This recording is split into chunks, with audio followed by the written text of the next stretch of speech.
Mumtaz be be اور امیر خان اپنے بچوں شبیر، مبین اور ایک بیٹی سعدیہ کے ساتھ 2 کمروں پر مشتمل ایک چھوٹے سے گھر میں ہنسی خوشی زندگی بسر کر رہے تھے۔ ایک چھوٹے سے گاؤں میں اگر کچھ نہ تھا تو بہت سارے رشتے تھے جو کہ کئی مادی اشیاء سے بڑھ کر ہوتے ہیں۔ ممتاز بی بی اور امیر خان کا بڑا بیٹا شبیر شہر میں نوکری کرتا تھا، جبکہ چھوٹا بیٹا مبین گاؤں کی ہی ایک گاڑی کا کنڈکٹر تھا اور بیٹی سعدیہ 7ویں جماعت کی طالبہ تھی۔ ممتاز بی بی کی ایک بہن کا گھر بھی ان کے گھر کے قریب تھا اور بھائی بھی ان کے گھر کے پاس ہی رہتے تھے۔ بہن سے تو ان کے تعلقات اچھے تھے، مگر بھائی ان کے کچھ ناراض ہی رہتے تھے۔ زندگی یوں ہی گزر رہی تھی کہ ممتاز بی بی کچھ بیمار رہنے لگیں۔ وہ دن بدن کمزور ہو رہی تھیں۔ کبھی سر میں کبھی پیٹ میں درد رہنے لگا۔ جو کوئی علاج بتاتا وہ کرتے، لیکن کوئی افاقہ نہ ہوا۔ سعدیہ بیچاری بھی پریشان رہنے لگی۔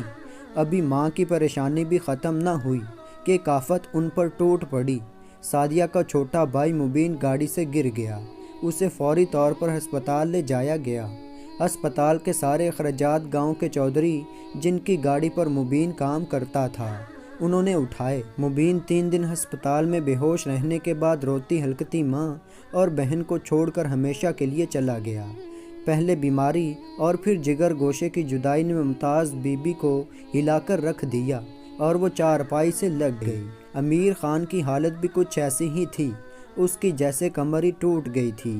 ممتاز بی بی اپنے دکھوں کا بوجھ زیادہ دیر نہ برداشت کر سکی اور اس جہان فانی سے کوچ کر گئی۔ امیر خان اور سعدیہ کے بھائی کا تو جیسے سب کچھ چھجڑ گیا۔ امیر خان کو چپ کی مہر لگ گئی تھی۔ وقت کا پہیہ چلتا رہا اور رمضان کا مہینہ آ گیا۔ پہلے تو سعدیہ آس پڑوس سے کھانا وغیرہ بنوا لاتی، لیکن اب تھوڑا مسئلہ ہو گیا۔ وہ اگر اتنی چھوٹی نہیں تو اتنی بڑی بھی نہیں تھی کہ گھر کی ذمہ داریاں اٹھا سکتی۔ امیر خان اندر ہی اندر بیوی اور بیٹے کے غم میں گل رہا تھا۔ ابھی ممتاز بی بی کا چہلم ہی گزرا تھا کہ امیر خان بھی سفر آخرت پر روانہ ہو گیا۔ سعدیہ اور شبیر اس دنیا میں اکیلے رہ گئے۔ اب سعدیہ کی خالہ، جو کہ ان کے گھر کے پاس رہتی تھی، انہوں نے فیصلہ کیا شبیر کی شادی کر دی جائے۔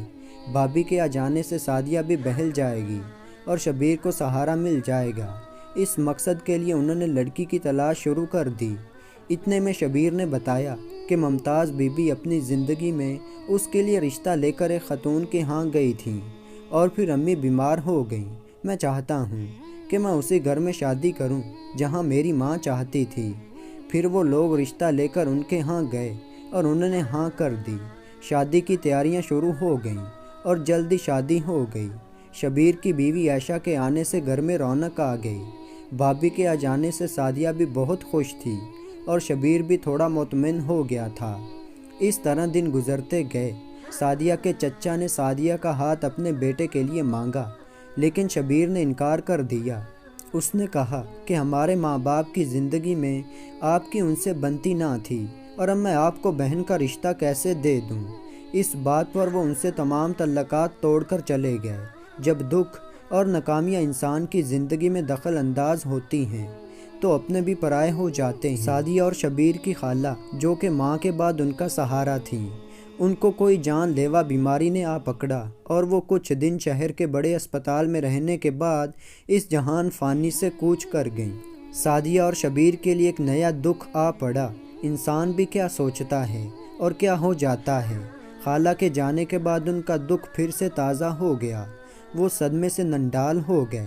وقت سب سے بڑا مرہم ہے جو بڑے سے بڑے زخم کو بھی آہستہ آہستہ بھر دیتا ہے۔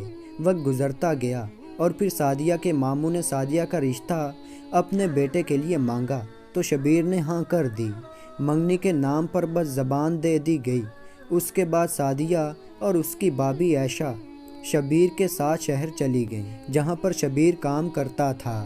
عائشہ اچھی بیوی اور اچھی بھابھی ثابت ہوئی۔ وہ سعدیہ کو کھانا پکانا اور گھرداری سکھاتی اور جلدی سعدیہ کے ساتھ گل مل گئی۔ جب کبھی شبیر کو ملازمت سے چھٹی ملتی، وہ سعدیہ اور عائشہ کو لے کر گاؤں آتا، جہاں پر اس کے ماں باپ اور پیارے بھائی کی یادیں تھیں، جنہیں وہ بلا کر بھی نہیں بھلا سکتے۔ شبیر اور سعدیہ کی زندگی میں اکرچہ پہاڑ جیسے دکھ کھائے تھے اور ان کی زندگی دکھوں کی داستان تھی، لیکن انہوں نے صبر کا دامن نہ چھوڑا اور بالآخر خوشیاں ان کا مقدر بن گئیں۔ تو دوستو اللہ تعالیٰ مجھے اور آپ کو صبر کرنے کی توفیق عطا فرمائے، آمین یا رب العالمین۔ تو دوستو ایسی ہی شاندار ویڈیو دیکھنے کے لیے چینل کو سبسکرائب کریں۔ تو ملتے ہیں ایسی ایک اچھی ویڈیو میں، تب تک کے لیے اللہ حافظ۔